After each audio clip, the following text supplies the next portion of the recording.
responsible for over $1 billion in baseball contracts. So, Scott, let's start with this. We have a economic reality of a 15% unemployment staring us in the face.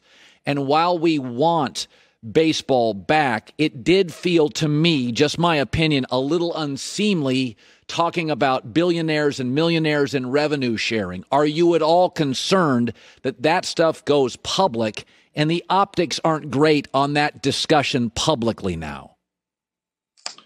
Well, good afternoon, Colin. I hope you and your family and your staff are well.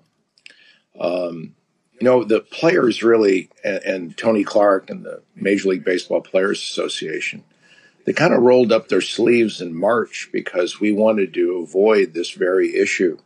And the Major League Baseball approached the union and the players, and certainly with the strong support of the players I represent, they reached an accord. They reached an agreement as to how they would handle the 2020 season. And that was a major compromise because players really agreed to a 30 to 50% salary cut by doing so. But really in light of the public health issue and creating a harmony to go forward, that agreement was reached in late March. And it's something that, we're, and as Tony Clark has stated, and certainly with the support of the players I represent, that agreement is operative and what we will work off of in going forward in the 2020 season. But the owners now are pushing back on that. And explain to my audience what the owners want now, because they initially agreed to that knowing there's not going to be any fans. The owners said, we get it. They accepted your initial proposal. Your clients did. But now the owners are pushing back. Explain where they're pushing back that you're not comfortable with. Well, in the agreement, there are dynamics that allow for considerations and good faith discussion between the union and the players and the owners about they anticipated playing without fans. They anticipated playing in neutral sites. All these things were the same condition. Matter of fact, the pandemic may have been worse considerations because of the unknowns in March than it is today. So all those dynamics were looked at, and there's provisions in the agreement that allow for evaluative processes to determine whether or not, games can be played. And so this is something that's all within the confines of the agreement. Now, in fairness, there's been a lot of speculation about plans and such that I am told from the players and from the union that those have not been presented. There's just been early discussions. I think any attempt to privatize the gains and socialize the losses, if you will, is that we have to look at Major League Baseball and look at it in the last 10 years and say, the Atlanta Braves were bought for $450 million. They're now worth $1.8 billion. The Cleveland Indians were purchased for $323 million. They're now worth, $1.1 billion.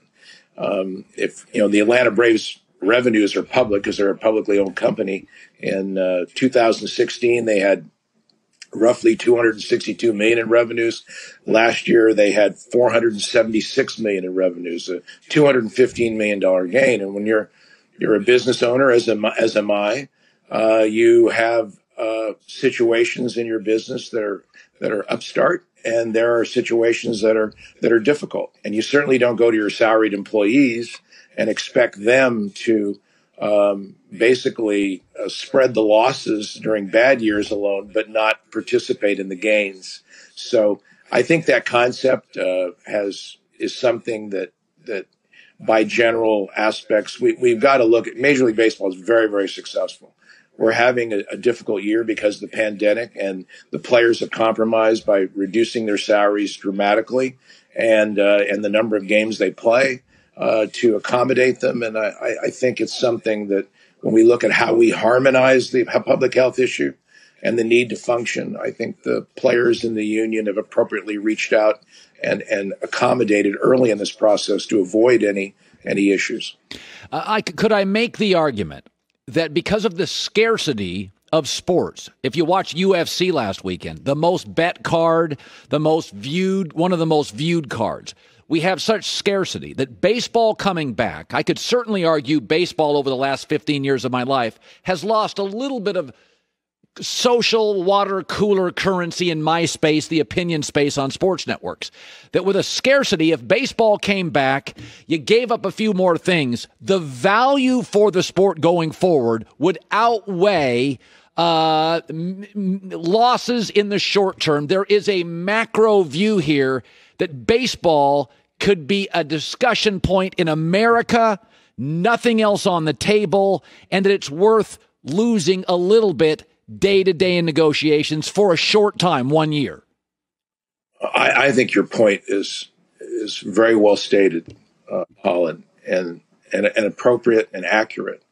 You have to ask, what would a league really pay or subsidize to have their sport on television by itself, yes, essentially, and have everyone, that new generation, everyone watch it. Remember, we're with the pandemic, our goal is to keep people isolated, to keep people at home, and have a reason for them to stay at home because they want to watch fresh content.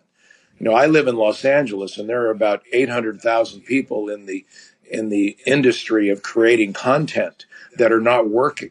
And there will not be fresh content for a while because of that.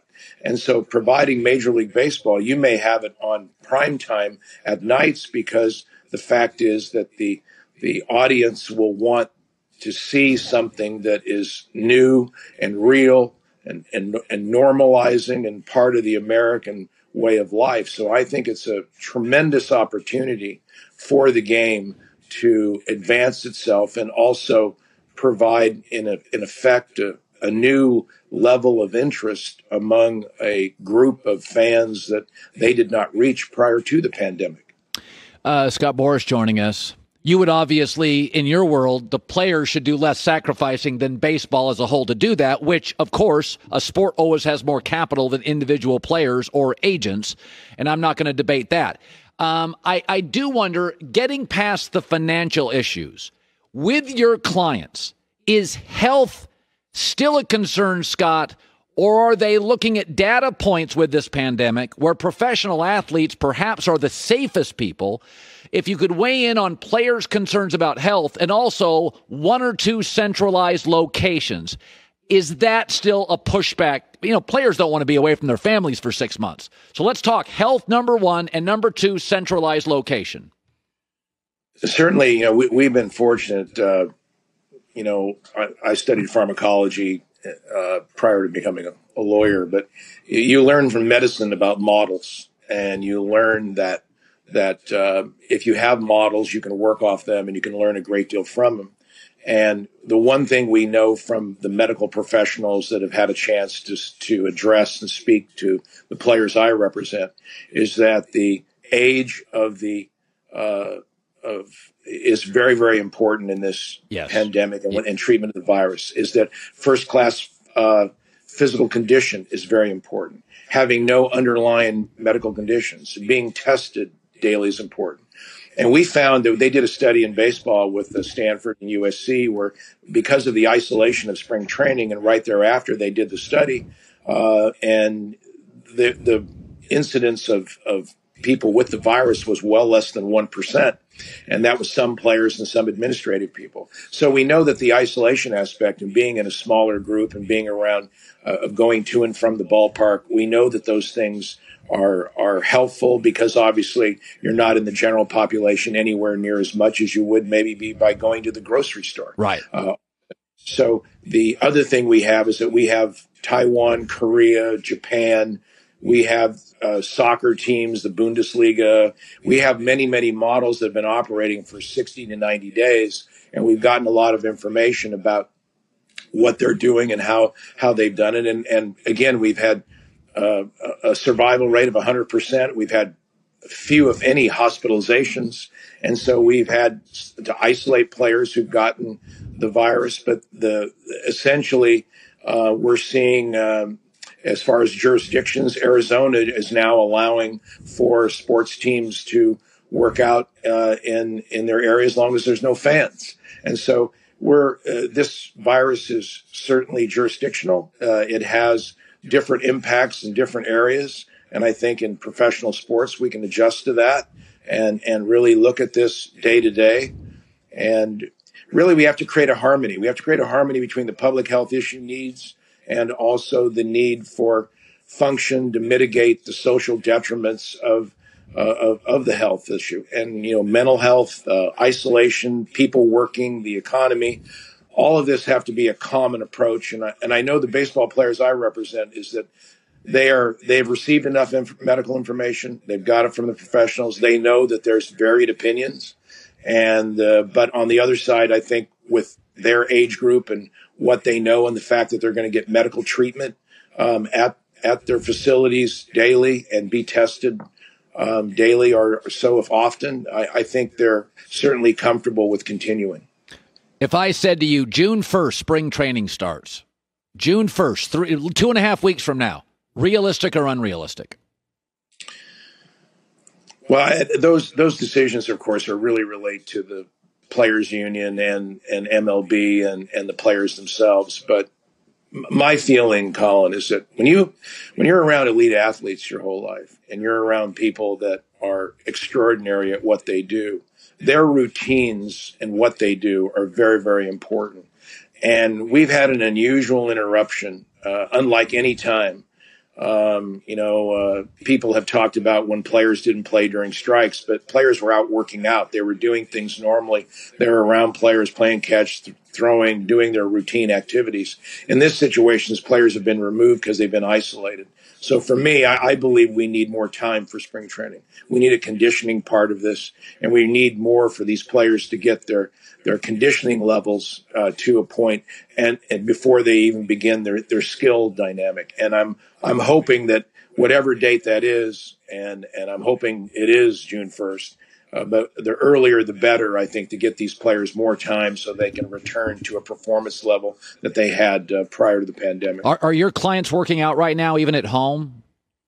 Oh, yes. We have a Sport Fitness Institute. We have our own training staff in our company, and we monitor what our players are doing weekly. We have recorded what their practices were prior to the pandemic, and we're trying to do our best to simulate what they were doing, through this. But obviously, now it's with states opening up and things, it's much easier for them to get out and do more normal things prior to spring training. Yeah. Where's your institute at, by the way, Scott?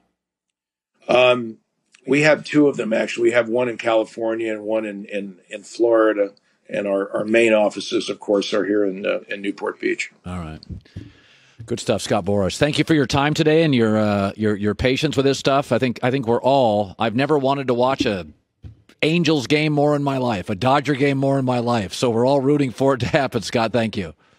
Thank you, Colin. And I think your point about sport being something about what America needs, and it's normalcy. And I hope that all of us are working collectively to reach a resolve on this, but understand this is not going away, but our resolve shouldn't go away either. Good stuff. Thank you, Scott. Hi, everybody. Thanks for watching. Subscribe here to get the latest from the show. Also, be sure to check out more of the best clips from The Herd or go watch a few segments from other shows on FS1.